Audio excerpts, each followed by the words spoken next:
Welcome back to another video, and in this one we are at the Pima Air and Space Museum in Tucson, Arizona, which is one of the largest aviation and space museum in the world that is not funded by the US government. It features over 300 historic aircraft that you can get close up to but are not allowed to go inside. So I really hope that you enjoy this video. Please like, share, and subscribe, and thank you for watching. This is a General Electric J47 jet engine. It says Star Bumblebee serial number and a 3SS. Current markets: Robert Star, Marana, Arizona, 1984. The Bumblebee was designed and built for the sole purpose of taking the record for the world's smallest aircraft. Did somebody really fit in that? That's like a baby aircraft. No, it's probably like...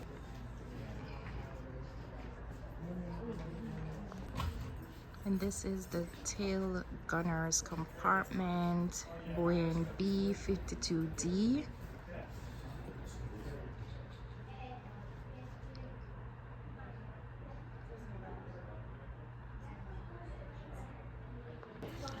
So this is the Gyrodin Iran one rotorcycle, and people have a helicopter like this.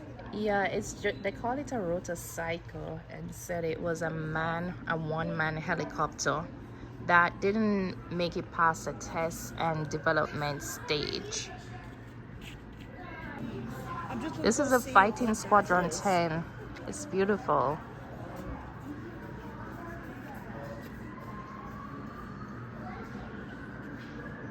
They call this the Lakesters. It's a World War II helped expand the hot rod movement in the United States by exposing many young men to high performance vehicles and equipment. One of these young men was hot rodder Bill Burke. While serving on a PT boat in South Pacific, he saw aircraft drop tanks being unloaded at Guadalcanal.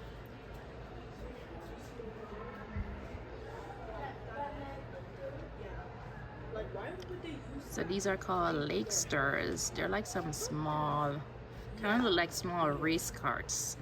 And this is built by Alan Richards.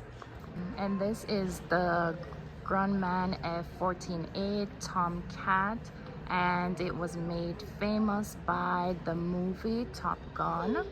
The F-14 Tomcat is the last of the Grumman's Cat series of the naval fighters, which began with the F-4F Wildcat in the 1930s. And also the F-14 participated in every major American military engagement of the 20 years, right, since then, but finally left the Navy service in 2006.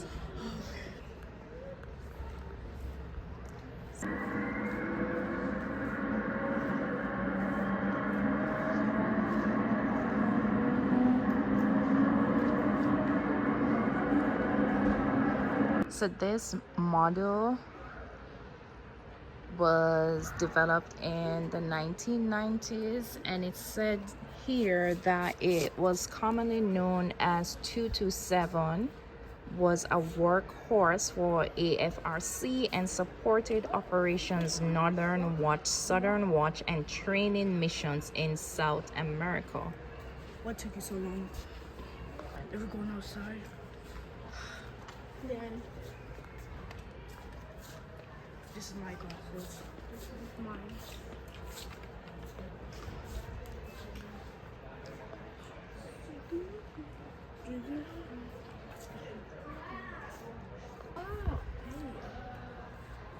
U.S. Air Force Thunderbirds.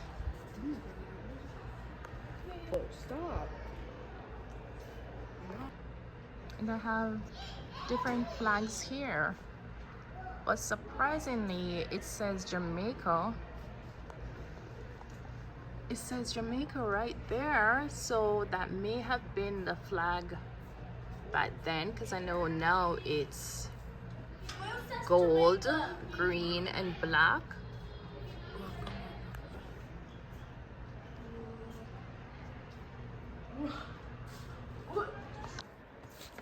This is no hat, no salute within compound. 75, September 8 to March 09. 75th EFs, Tiger Sharks, AMF. I guess these were the names of the different servicemen right here in the picture up there. This is really cool. It's a deployment plaques from 2002 to 2014. There were 34 deployments of A-10s to Afghanistan made by 15 different squadrons. These homemade plaques represent most of the 34 deployments. They were hung in the A-10 operations building and consist of a squadron photo, a wood block with the squadron's number painted on it, and a list of the pilots on the deployments.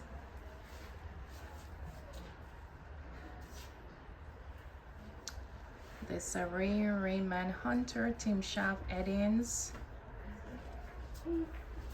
This is 81, Ron Stewart.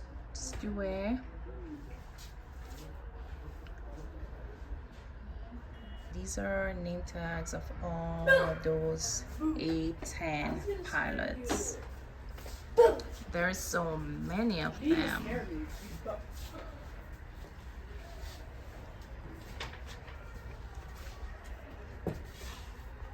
And this is 75th Fighter Squadron, Tiger Sharks, different emblems right here. It seems as if most of these plaques and deployments memorabilia are to deal with wars with or deployments to Afghanistan. So this is the Lockheed S-3B Viking, which has a wingspan at around 68 feet. This one, it seems as if it's locked in, and it's around 53 feet in length, so pretty long. Height around 22 feet, and the weight on this carrier is approximately 53,000 pounds. So this is a really heavy aircraft right here.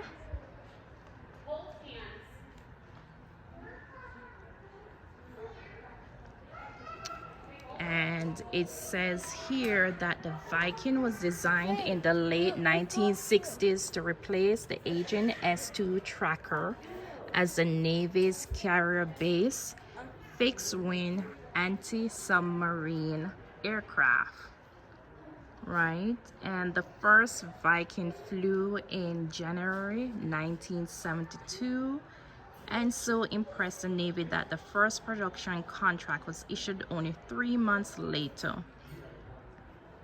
And this is a dipping sonar, and it's I guess for a helicopter. It's a helicopter dipping active dipping sonar used to detect and track submarines, right? And sonar was originally an acronym for sound, navigation, and ranging.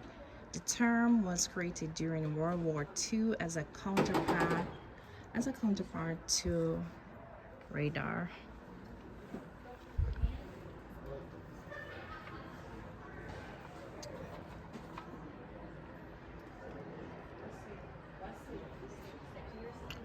Wow, and I guess this says Sikorsky SH-3C King Sonar Operations Station. And these are like control equipment. It has a cable angle control right here. I guess it has emergency buttons, audio selector, volumes here,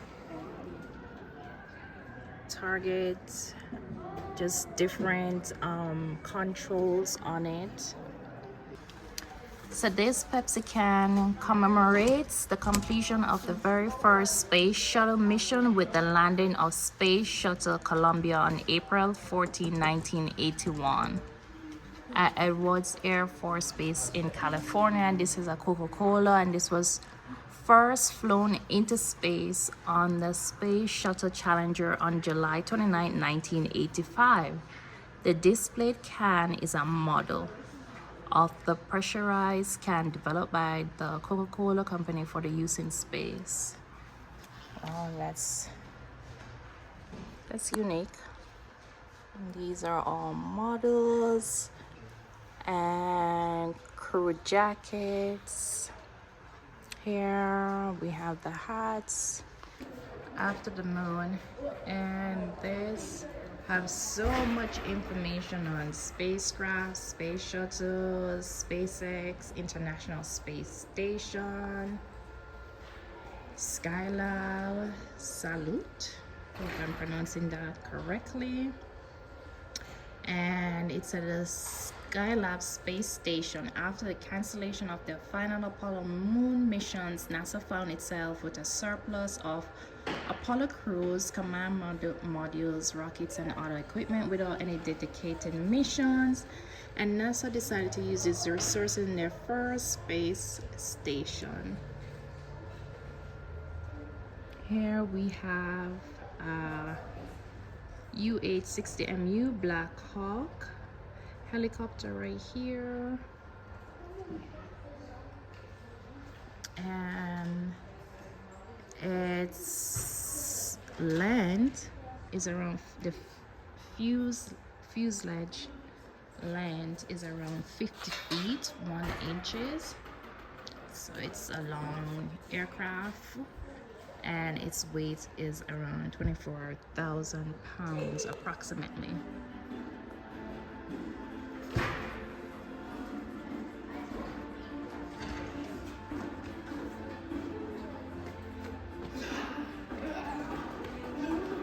And it said that Morrow tested the viability of using these Black Hawks for routine resupply missions while allowing crews to focus on more sensitive missions.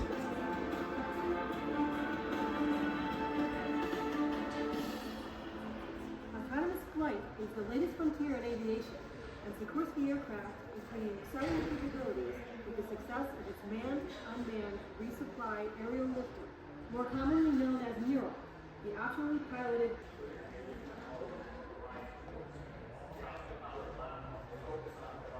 And this is inside the Black Hawk helicopter.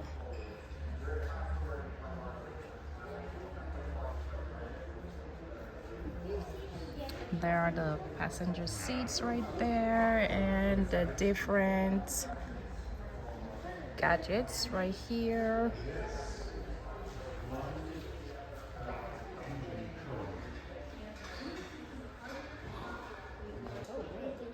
So this is the T-38 Talon. This is just like the cockpit area, and it said that it has been used to train U.S. Air Force pilots since 1961, and it was first developed to replace T-33 as the main jet trainer for Air Force, and it has been used to train astronauts and to keep them and NASA research pilots proficient in their flying skills. So this is a model of a Sophia telescope, and it says that Sophia was a joint operation between NASA and DLR, the German space agency, and they were responsible for the design and construction of the telescope, which was contracted out to MAN Technology and Kaiser Thread. And it was assembled and tested in Germany before being airshaped to Waco, Texas for installation in the 747 SP. So I guess this is the 747 SP plane right there, and you can see they have a replica of that telescope right there.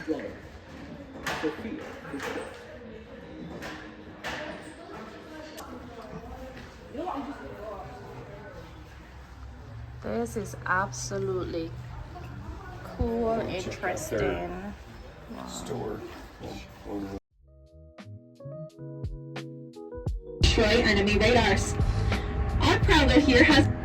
Today there are still 2 meteor trainers in use with the Martin Baker Company to help test out ejection seats. Now our aircraft here was restored using the nose of a night fighter, so if it looks a little fun, and one for the student. Prospective pilots first learn the basics of the science of flight, so how to take off, land, and control a plane in the air. Now their training is often conducted in small propeller-driven aircraft, and once they've mastered the basics, they move on up to faster, more sophisticated, usually jet-powered aircraft, to learn the basics of high-speed flight, as well as a bit of aerial combat. But it's not until they actually... C-31 troop ship, the militarized version.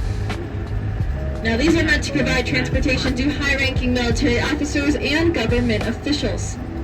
Normally it's going to be a commercial airliner, modified with a little bit of executive seating.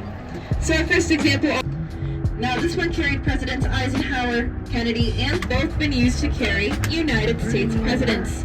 Now the first one we're going to see here on the right is the military adaptation of the Boeing 707 airliner, which the Air Force version of the most significant version of the vertical takeoff and landing jet fighter. Originally designed by Hawker Aviation in the United Kingdom, the Harrier was adapted by the British military and U.S. Marine Corps in the 1970s. They feature 4 rotating nozzles underneath the wing to help direct the exhaust from the engine downward for vertical flight.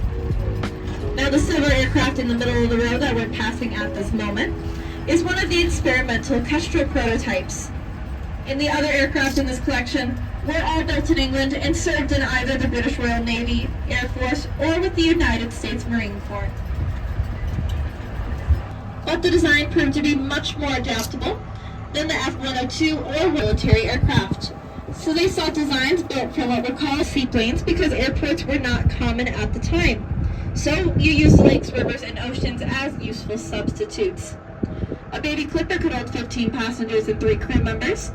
And our plane here, left here, is going to be our Douglas C-54 Skymaster.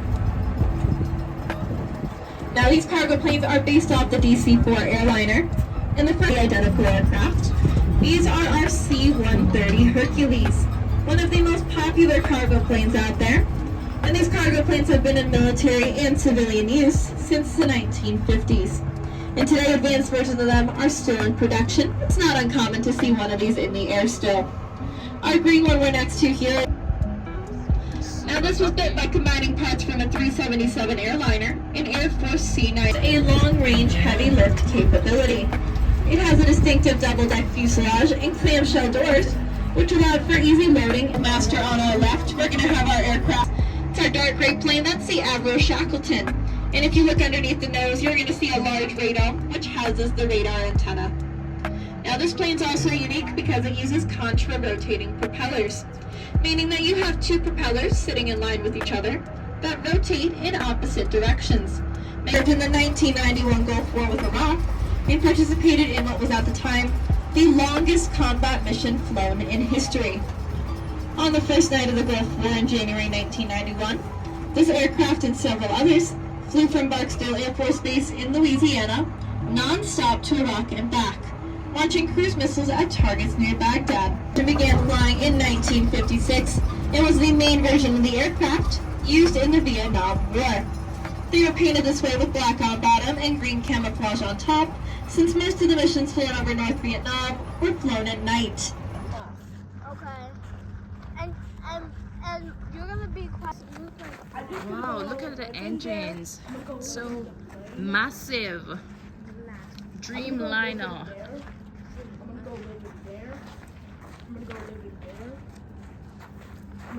And this is the aerospace line, otherwise known as the Super Guppy, which was a cargo transport between 1965 and 1995. It's a massive aircraft, and obviously this one, they were doing some paint work on it, you can see.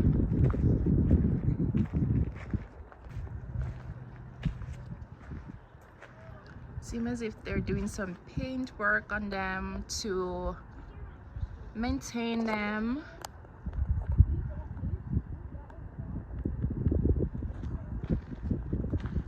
It's a B-17 Flying Fortress.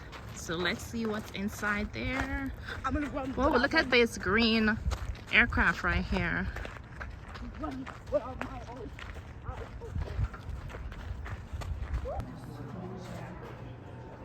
It's a 95th Bomb Group Memorial. There's something around there too.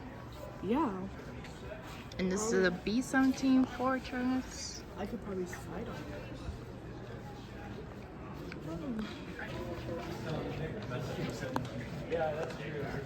So inside the B-17, we have been in there before.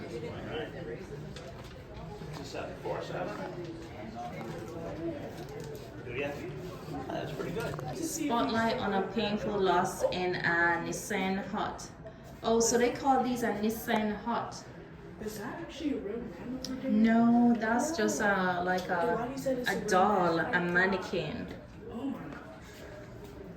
You know, they have to dress it up, design it for it to look real. It looks so real though. It does look real. Even looks scary. You have a mannequin lying on the bed. I guess this is like a portrayal of a scene that occurred too many times. The scene portrayed in front of you occurred on the 390th base, and it occurred over 1,400 times. One man did not return from a mission.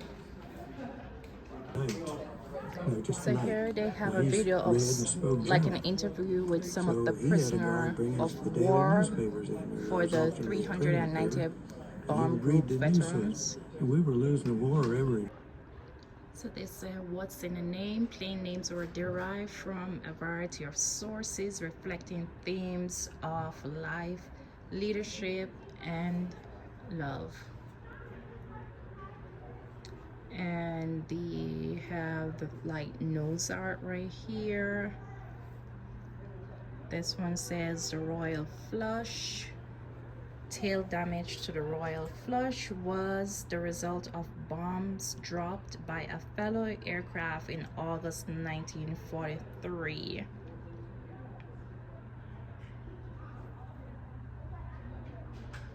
Here, by and large, the B-17 was celebrated for its first battle-savvy resilience, while most 390 aircraft were destroyed in action.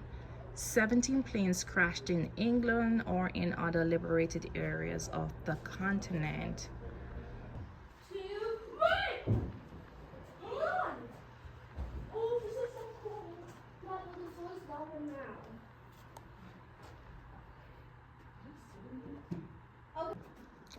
So right here is a display.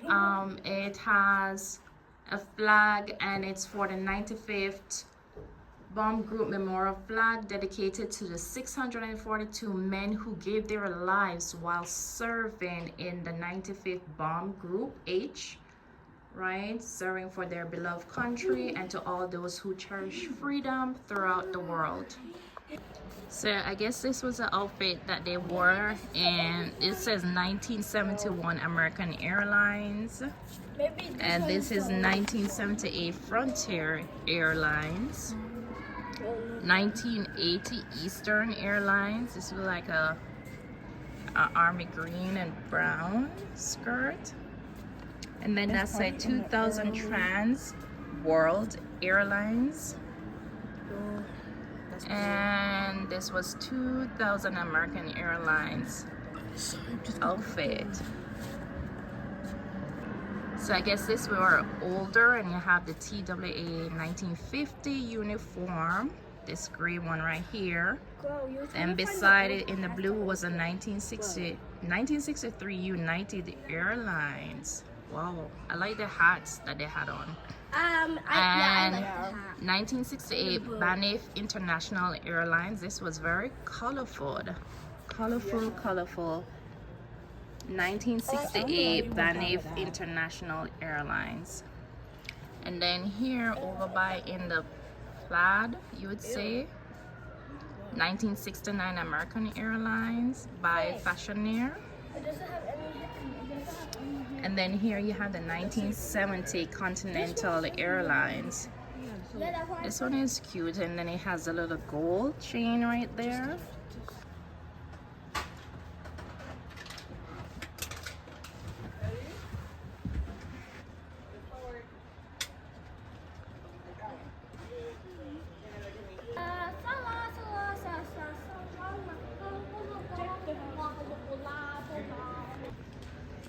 This is the Lockheed SR-71A Blackbird.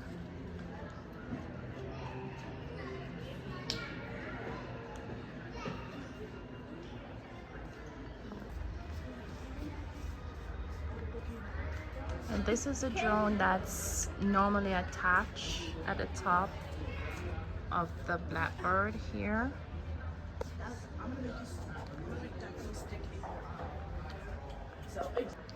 Lockheed SR-71A Blackbird with a wingspan at around 55 feet, length around 107 feet, and around 140,000 pounds.